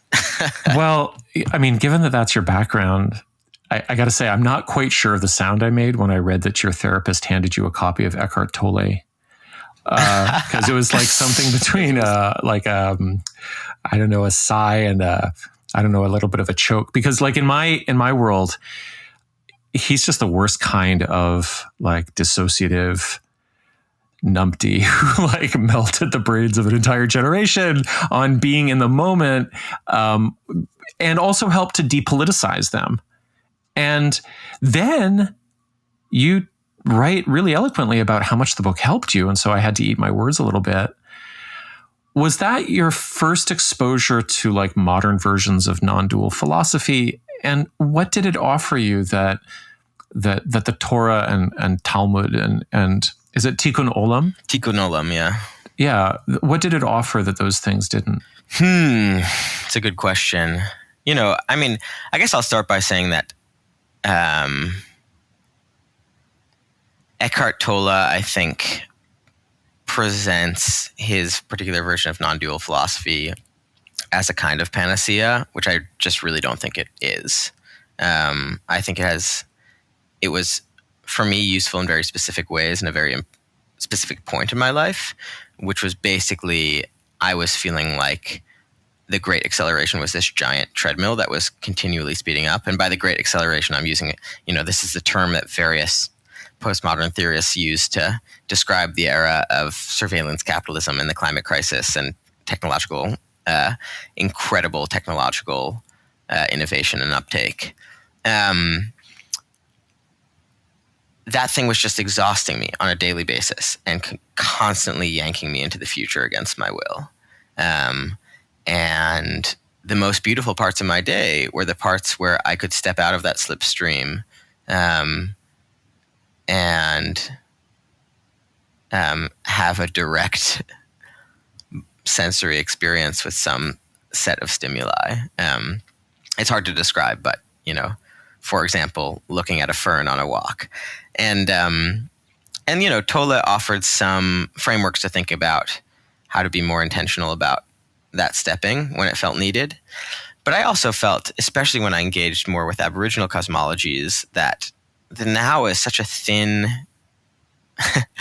it's such a thin concept of time, and kind of ungenerous in that it retracts ontological weight from people that have come before us and people that come after us. And as you say, is very depoliticizing, because if you always live in the now, it's unclear how you bend the long arc of it's unclear how you bend the long arc of history towards justice, because history doesn't exist. It's just a series of moments. And so I found the everyone much more helpful. But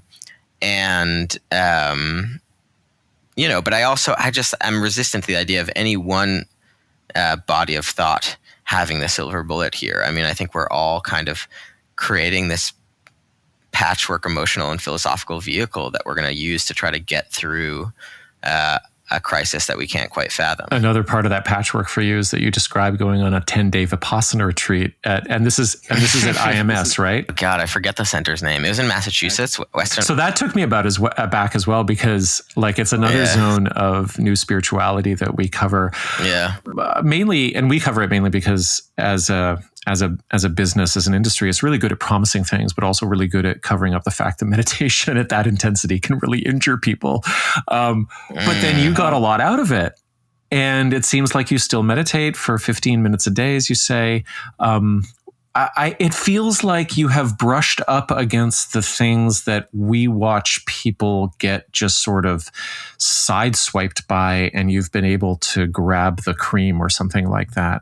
And I think you're lucky that way. But also it seems that you also weren't going to, throw it all away and become a kind of spiritual seeker. You had a job to do. Yeah, I don't know. I don't know why I was able to grab the cream and not get sucked in, but I was never, all of this, the Tola, the Vipassana retreats, various arrestable sit-ins and lobby days and engagements with Proust or Ta-Nehisi Coates, or all of these things were just a form of experimentation to be able to live with the weight of the climate crisis. And I think I didn't go into any of these experiences feeling like, okay, now this is going to give me the answer and the whole answer, and I won't have to inquire after that. I wasn't looking for that, nor did I think I could find it. But I also think that my grounding in just hard knuckles political work is incredibly important, because at the end of the day, there are many parts of me that are, I think, that see a lot of value in sort of Buddhist concepts of conceptual non-duality. But I also am adamant that any system of changing the world needs a compelling theory of change. How are you going to realign power to achieve certain policy ends at a systemic level? I think that's really important. And so there was never the climate movement for me, which I see as a predecessor to the AIDS movement and the civil rights movement and the women's suffrage movement. And anytime an organized block of society has demanded and compelled over decades a set of policy changes that improved the lives of millions of people, and that's what we're trying to do now, that was always where my heart and soul was. That work sometimes felt a bit, could feel numbing, honestly, because I think politics, though absolutely necessary, is a numbing business at times. And so I was trying to find ways to live a political life, live a life oriented towards power politics and a life oriented towards beauty and meaning, and have those things interweave with each other. But But at the end of the day, it's like, how do we get fucking Josh Gottheimer and Kirsten Sinema to sign this fucking reconciliation bill so that like we can spend the billions of dollars we need to start building out the renewable energy economy? Like, there's no question to me that there's like some alternative path to salvation. There's never been any question. And so I think that was a major counterbalancing force for me that didn't, I was never going to go to an ashram. it also just, it seems to me that you never got demoralized enough to buy into checking out, that perhaps you had enough good feedback or enough camaraderie and enough sense of forward movement despite just brutal failures and setbacks year upon year upon year, that it sounds like it never made sense to you to just stay at the Vipassana retreat and become one of the staffers there. Yeah. Never ever. Right. One, because I think that the interpretation of the climate crisis as a fait accompli, like we're fucked and there's nothing we can do about it, is, I want to be generous towards people that feel that way, because coming to the climate crisis de novo can be an incredibly overwhelming experience for people. But also it's just an incorrect assessment of where we're at. In fact, it is a spectral problem, by which I mean it's not binary like nuclear war. It's not like you either press the button or you don't, and then the world explodes. There's a whole range of outcome. And the only thing that is going to determine where we land on that range of outcomes is what our governments do and how they act and how they respond to the will of the people to save our civilization from unraveling. So, it would be impossible for me to feel like there was nothing to be done on the climate crisis, because there's always something to be done. But I also do think that like the camaraderie of being in a social movement is incredibly important, and a social movement that involves actual meetings with actual people rather than anonymous forums on the internet, because then you're accountable to community rather than just going down a YouTube rabbit hole. But I also think hope is a discipline, like I have had to work to maintain it for myself. And when I say hope, I don't really mean that it's not the same as optimism. Hope is basically, for me, equivalent to indeterminacy, meaning we don't know how this is going to go, and we do retain the power to shape it. I am very appreciative of what you said about it being a spectral problem, because one of the things that we point out again and again with some of the really noxious New Age spiritual ideologies that we cover is that they are, I'm not going to use this word in a diagnostic or an ableist sense, but they're bipolar in the sense that the world is either going to be saved or you have to leave it. And there's almost this, sort of black and white thinking, on-off switch. As you said, it's not like nuclear war that it will either happen or it won't. But in many forms of spirituality economy, that's the choice on offer, is that you succeed and you transcend and you become greater than yourself and you self-actualize, or you perish. Yeah. Maybe you saw through that as well. Maybe you got hints of that. Yeah, and I have a section in the book where I talk about, I think, what those stories offer that is incredibly appealing to people, including to me, and I've had to learn to live without, is an ending. These millenarian stories end. They either end in salvation or they end in annihilation, generally. But people, that at some point things are going to get wrapped up and you'll know what has transpired. And I think part of living under the climate crisis is knowing that like this is never going to end. The narrative we are in media res in a narrative that will just keep going and just keep being contingent, and that is the narrative of history, arguably the narrative of geology. It's the narrative of the Jews too, isn't it? Huh? Right? What do you mean by that? I mean, in the sense that I mean, it's the narrative of we have these laws. We have this way of doing things, come hell or high water, wherever we have to go, we will carry this process of being in relationship with each other and with the Most High intact. We will carry we will carry tradition. It's not going to end. It's not going to end. I mean, I understand that there are ideas of Messiah, but the culture doesn't yearn for it. I mean, this is so interesting because I'm thinking now about like what does the Messiah do as a narrative technology, right? What the Messiah does is offer an ending and then move it forever, keep it forever at the horizon. Right. And so you get the satisfaction of anticipating an ending, but that ending is never going to come because that, unless you're, think that the second coming is like a real, like a literal event that is forthcoming. But, people do kind of yearn for it. Mashiach now is like a big, slogan you'll see on bumper stickers in ultra-Orthodox communities in Williamsburg and to Jerusalem. But the genius of that is that it gives the satisfaction of an ending without actually ever having to end. But I think what we have to do with the climate crisis is know, like, we won't even get that. There's not going to be a Messiah, and we can't keep him or her or it eternally on the horizon. We just have to keep riding this eternal wave and doing our best to like bend it towards justice and bend it towards the undeniable truth by the lights of many religions that every human life is of equal and inherent value, and that the thought of a very few people profiting immensely from the suffering of millions is abhorrent by basically any belief system. Okay, so speaking of millenarianism, speaking of those who come into climate change or collapse awareness, and they are immediately kind of sucked into apocalypticism and this kind of black and white non-spectral outcomes. I'm a cult survivor, and that experience, that fact about me has intersected with my own climate fascination and obsession in two ways. So early in the aughts, I got very interested in deep green resistance.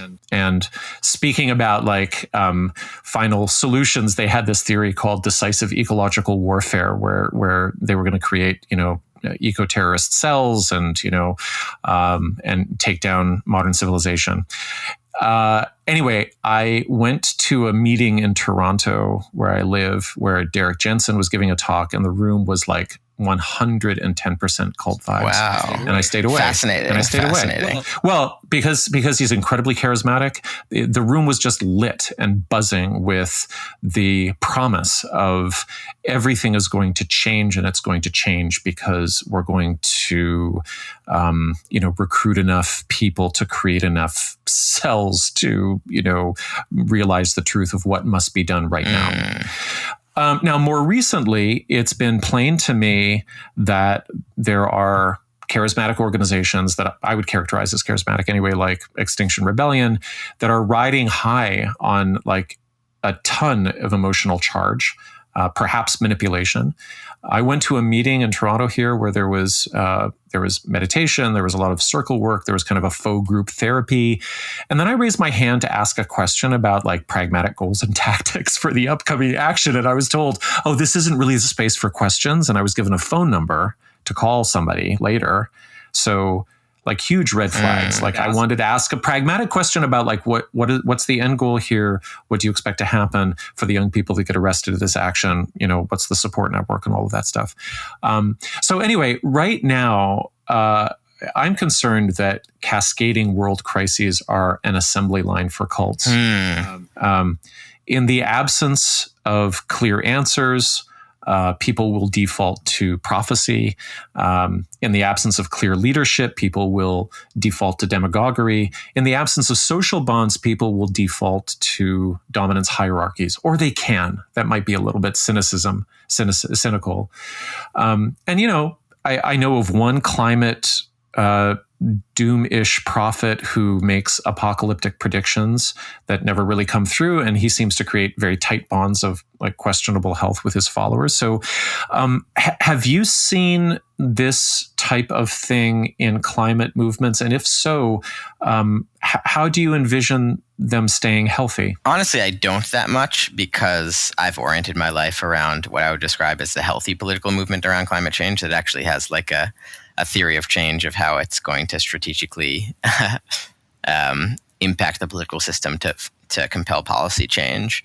I haven't engaged that much with Extinction Rebellion, but so I say this not to cast shade on anybody who's involved, but from afar, it has sometimes felt like some of their activities are much more an expiation of emotion than they are a strategic political intervention, which isn't to say those things are mutually exclusive at all. But if I were to array it on that spectrum, and I think for the climate movement to stay healthy, it has to stay strategic. Like, honestly, that is like, and what strategy really is like not allowing an ounce of magical thinking not allowing an ounce of magical thinking to enter your theory about how you're going to change the world to prevent it from collapsing. And I think there's a lot of red herrings. There's going to be a lot of snake oil. I think you're completely right. And I think that's even more impetus to build a strong, intersectional, politically grounded, strategically minded, disciplined, but also emotive climate movement that can be the flame around which, or that's a bad metaphor, but that can be the default to people who want to take action, and not some of these more nihilistic or just frankly anti-pragmatic, even anti-politics instantiations, which, and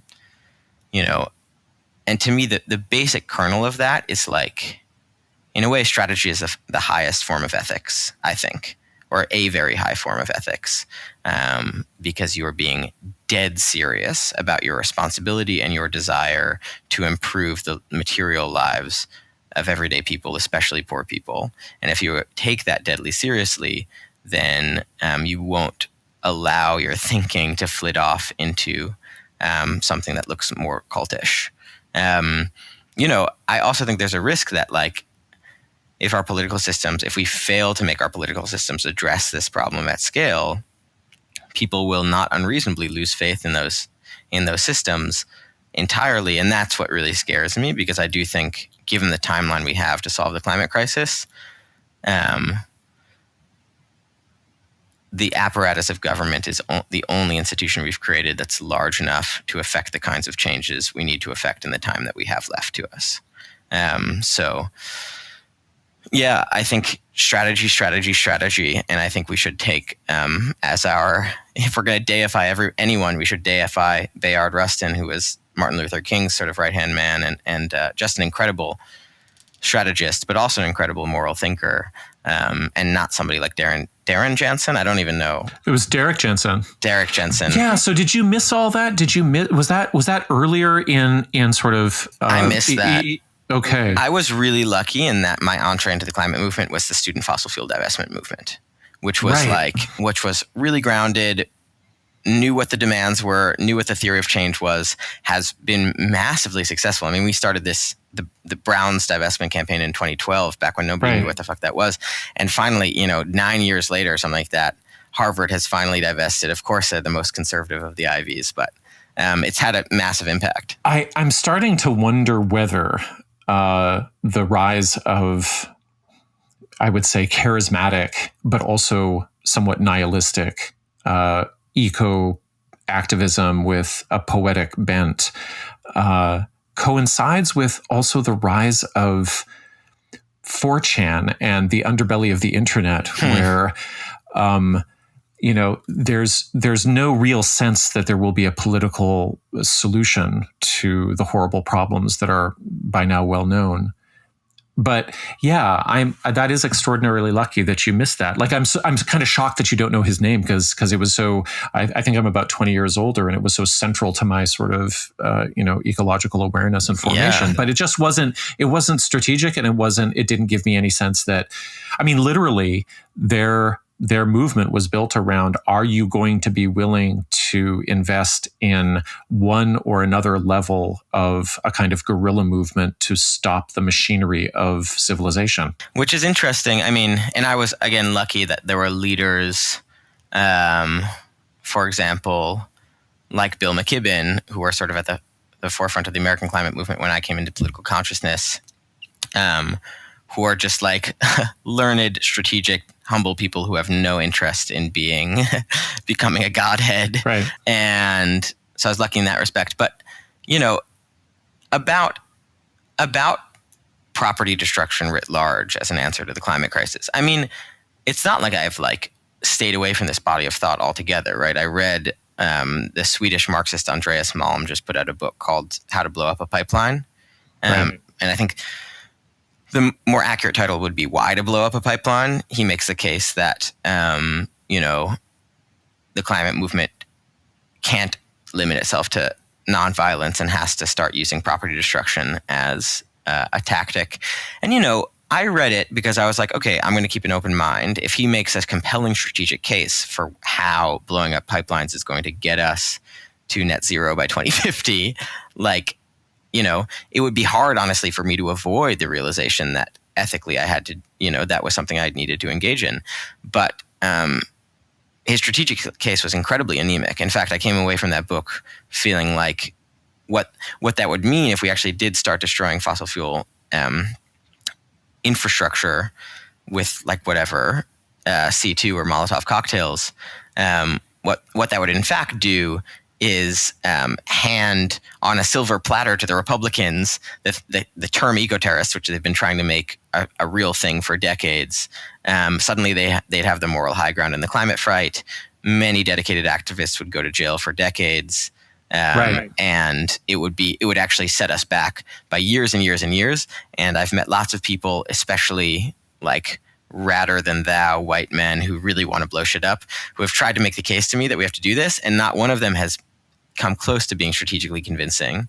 I'm still open to that case being made, but I think, and I'm not familiar with deep green resistance, but it sounds more like a performance of politics than the actual thing. Well, I'm wondering whether strategically, whether the ideas worked in Sweden somehow and not in an American political context. And maybe, but they have to work on a global context, Right, and there's no way that the destruction of pipelines could ever be allowed to get to a scale where it would outpace the decarbonization allowable through systemic policy change. Just no way, especially given that states still have the monopoly on violence.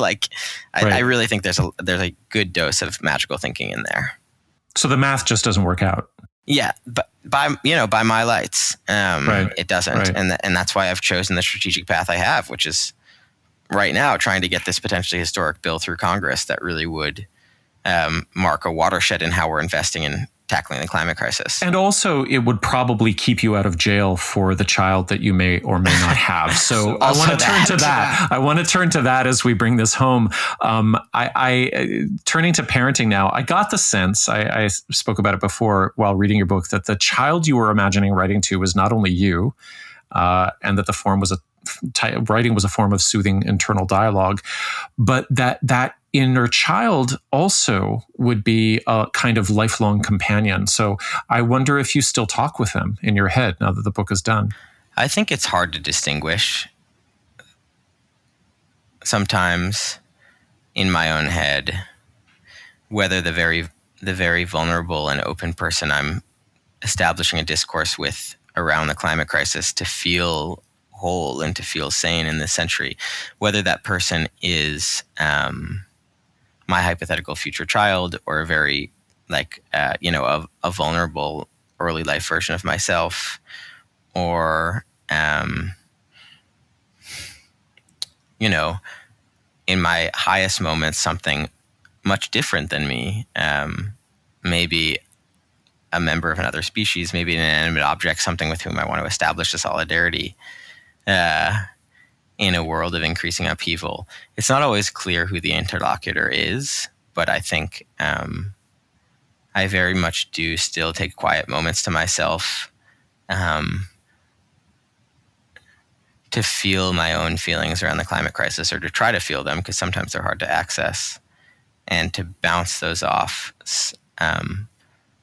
Somebody in my head who feels sympathetic and open to having that conversation. But I will say that if I sound crazy after saying that, I think also the benefit of writing this book and taking this knot of overwhelm out of my chest and putting it down on paper, it's meant that more and more that conversation can actually happen in my life, with my partner, with my parents, with my friends, with people in the climate movement. Like, the book has been an impetus to conversation sort of beyond my wildest dreams. And I'm, in a way, I've sort of tried to bring to bear the emotional infrastructure I wish existed around this problem 10 years ago, and make it manifest in my life. Well, you also provide a kind of accessibility by choosing that interlocutor, because it's very vulnerable and it's very personal, and it shows that you are re-enchanting yourself as much as you can with the animate and inanimate world, even as you are lost in legislative, actions and the pinging of your phone. The writing is really all about close attention. I've got this passage here where you're obsessing with grass islands and parking lots. So you write, stopping in front of one of the islands, I tried to imagine that I was a very small inhabitant, stranded there in an asphalt ocean, how each of the few objects that composed my world would take on a commensurate importance, an unusual duning of sand toward the southern edge, a splintered field of mulch on the eastern, not to mention the oblong shrub itself, which would, in my new ontology, assume an almost unspeakable significance. I imagined familiarizing myself completely with the island, every gradation of soil, each small bit of bark and trash, until its contours became like those inside my head, private and rote, wholly a part of me. I can't explain it much more than this. I wanted to live there, to contract my horizon until I resided not in a world of redundancy, but in one of utter uniqueness, an island so buoyant with meaning that it would never, ever be submerged. And then there are other passages where you are meditating on like the wood grain on your bookshelf. And I wanted to ask, has anyone pointed out that part of what you're doing, I think, is you're describing self-care in the form of a kind of regression. As you're writing to a child, you're doing a very childlike thing. Like you're describing things that my 5-year-old does. And even, younger children squatting down, getting close to the grass. And it occurred to me that like this granular attention is a way of relieving you from the vastness of the problem. But I also wonder if you ever feel like you might get stuck there. Yeah, that's interesting. Nobody's brought that up to me, but I really do see it. But I think that I might question that framework a little bit. Not so much that I'm getting in touch with my inner child, but that I'm trying to preserve things that the modern conception of adulthood, I think, has to its own detriment relinquished. And that there's nothing, I don't think, who knows, I'm not a developmental psychologist, but, I don't think there's anything inherent about close attention to the physical world that is inherently childlike. But I do think it's something that, whatever you want to call it, capitalism or the Great Acceleration or something, basically demands we lay aside in order to enter adulthood in the 21st century. So, I guess that's me trying to hold on to that. And as you say, step outside of the enormity to see the specific. It is immensely soothing to me. I don't think I'll get stuck there, because I'm also a person that likes to get shit done. That's why I'm an organizer, and that's why I'm involved in this movement. I've seen my efforts and the efforts of the people that I'm in community with the many, many people, far from just me, working on this problem, literally at this point, probably hundreds of thousands of people in this country actively engaged in the climate movement, I've seen their collective efforts result in real sea changes. Right. Like just yesterday, my current job, I'm the campaign director for something called the Climate Jobs National Resource Center. So I support labor unions in taking more aggressive and strategic action around the climate crisis and to make quote unquote climate jobs a reality on the ground. And our coalition of labor unions in Illinois just successfully passed a historic clean energy bill that's going to decarbonize the entire economy by 2045 and attaches some of the strongest labor standards in the country to those dollars, as well as prioritizes investments in low-income communities and communities of color. That's awesome. Yeah, it's incredible. And like, I see that shit happening and I want more of it, It's incredibly motivating and it's why I'm in this work. So for me, it's always about a balance, because I've felt sometimes when I'm veering too far into politics and letting it consume my life entirely, it can become like a game that is divorced from the emotional and philosophic reality of the climate crisis we're actually dealing with. On the opposite side, if I were to sink completely into like Eckhart Tolle's preferred life, where I just like stare at like a flower on my porch for the remainder of my days, to make somewhat light of what he's proposing, I would be giving up on the opportunity and the responsibility, the grave responsibility, to contribute to the most consequential social movement of my generation and potentially of the century. So I just wouldn't give that up for anything. I've got a question about whether you're willing to hear a little input from me as a parent about how this book might have been different if a baby had arrived, like say during the second draft. Is that cool? Yes, please. Okay, so you have this great moment where it's one of my favorite parts of the book, actually, where it's the day after Trump has been elected and you are desperate for solace and meaning, and your sister, who I don't think we've heard from in the book since you were fishing stones out of the river, invites you down to Brooklyn to hang out for the day, and you are lying on the floor trying to recover, and she's babysitting baby Joni. Joan is climbing all over you, and then when it's time to take her for a walk, she is pointing her chubby little finger at all of the things in the world that haven't changed, even though Trump has been elected. And that was such a prescient kind of account of exactly what happens when you have your attention focused through the attention of the baby. But then the thing that maybe you didn't have space to speak about is that Joan comes with a lot of business, right? Like there's also, Joan is pointing at things that are real, but like she's also filling her diaper, and there's like a lot of food to get, and the parent has to be nap captain and figure out when that's going to all work. And so there's this great, amazing relief of that's a job now, and it makes you give up on other jobs in a way. And so I really loved that. And I was like, oh yeah, and wait till this happens. And then the other thing is that, you very sweetly anticipate all of the flaws that the hypothetical child might see in your reasoning, or might question you about, how did you act, and so on. But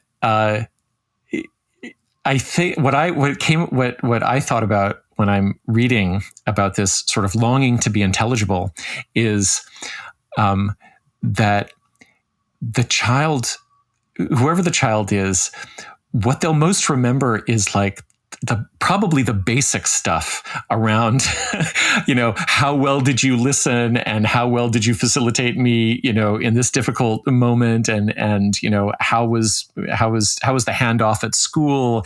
And there are all of these sort of very small moments that are way less. They're smaller. They're like the island, the traffic island, in comparison to the problem of climate change. And then also I thought, what's absurd about parenting, as perhaps at all times, but especially now, is that one will still fail in very basic ways, emotionally and relationally. One will be an asshole. One will lose one's temper. One will, and even that will happen. Even all of that will happen despite the enormity of the circumstance and the stakes. And there will be absurdities about that as well. That one will know and be meditating upon the problem, or they will feel it. And they'll also be like puzzling over how much Lego to buy. and a lot is the answer to that question. Right, a lot of Legos. A lot of Lego. And then I'm as depressed by the problem as I ever have been, and I'm thinking about all of those little red bricks just sitting at the bottom of the ocean and not being able to dissolve. And it's just, there's no answer to this collision between the world of small, intimate needs and the vast world of this existential problem. And so, just because there is no baby in the book, I wanted to share with you, what the person, at least with these babies, feels or remembers as I was going through it. Yeah, that's beautiful. I really appreciated that. And I mean, part of what this book was trying to do was to break down some of the artificial barriers, I think, that have been constructed between the stratosphere of the climate crisis and the intimacy of a family. But I think it's also to recognize those distinctions and just to say that the mundane will go on, and thank God for that. It's almost hearing you talk about the endless and detail-oriented work of legislative change. That is like parenting. I mean, yeah, some of these legislators are children. It's true. They're children, but also just the process of making everything happen is so grindingly. Oh, this is what I wanted to say, is that especially before becoming a parent, I had no clue of how incredibly boring it could also be. and so that also is humbling in a sense, that the project of saving the world, which you overtly describe in your book, is probably going to be contrasted with, oh my God, I've got to watch Paw Patrol, and it's gonna kill me to not look at my phone while I'm watching Paw Patrol. Yeah, that is a particular challenge I'm not ready for, and I think, how could you be, honestly? How could you be? Last thing I want to do is I just want to pick out one of the hundreds of paragraphs that just stunned me. And so here it is. And soon the earth's pace will draw near to your own, and there will be no distinguishing the two.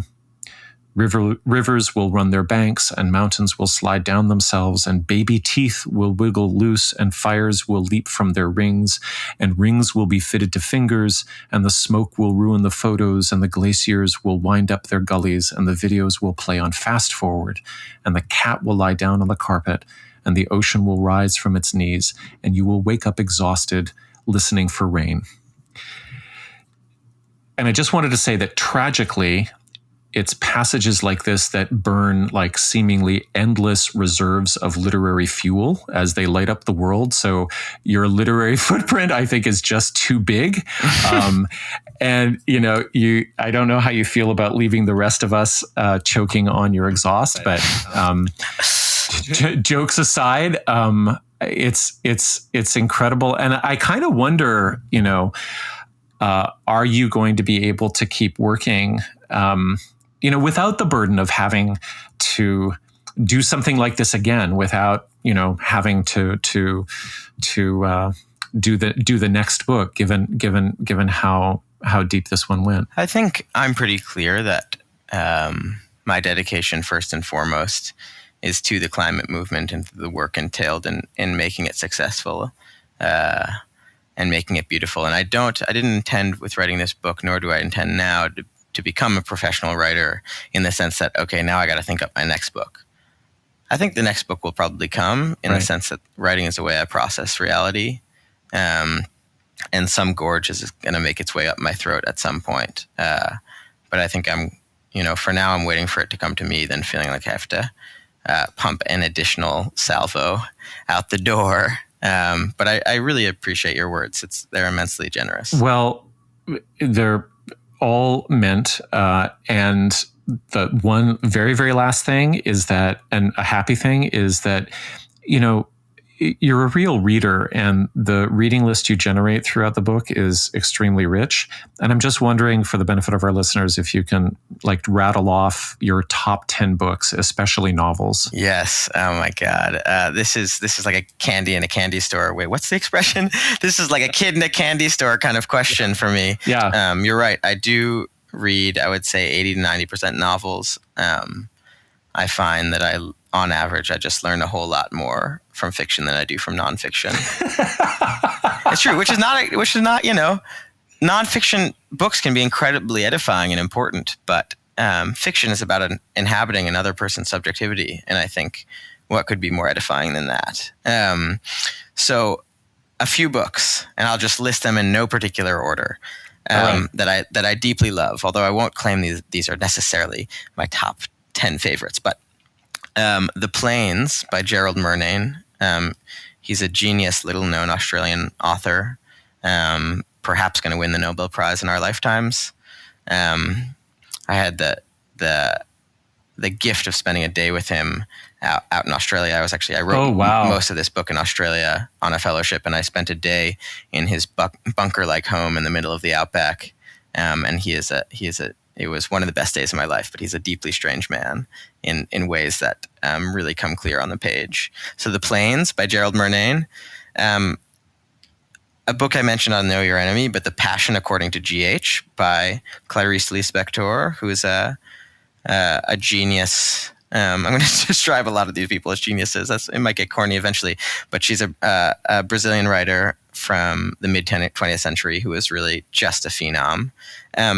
The book Pond by Claire Louise Bennett, a British writer. The book The Mushroom at the End of the World, which is, in fact, nonfiction, if you had to go on one side of that divide, although it's probably the most fictive nonfiction book you'll ever read. But it's the anthropologist Anna Tsing, who is really just an unbridled thinker and creator. And I just admire her intellect so much, and she lets her thoughts roam in very productive ways. That book is sort of about the supply chain of matsutake mushrooms as a metaphor of, but also a real instantiation of, life in the rubble of capitalism. I'll leave it there.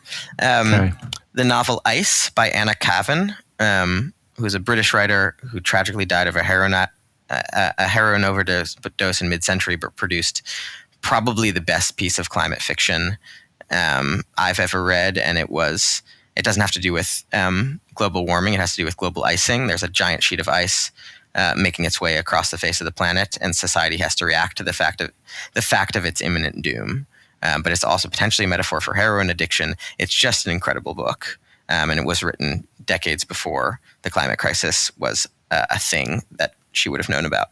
The novel Stoner by John Williams, just gorgeous. leave it at that. The Undying by Anne Boyer. That is also sort of nonfiction. A just lashing and poetic criticism of the anti-cancer industrial complex. The Summer Book by Tove Jansson, who's a Finnish writer who also wrote children's books, but this is a book for adults about a summer spent with a young girl and her grandmother on an island in the Finnish archipelago that, I don't know, taught me a lot about growing old, even though I haven't done it yet. Anything by Rachel Cusk or Lydia Davis. The book Duck's Newburyport. I'm just going to go on and on. There are only 3 left. The book the book Duck's Newburyport by Lucy Ellman.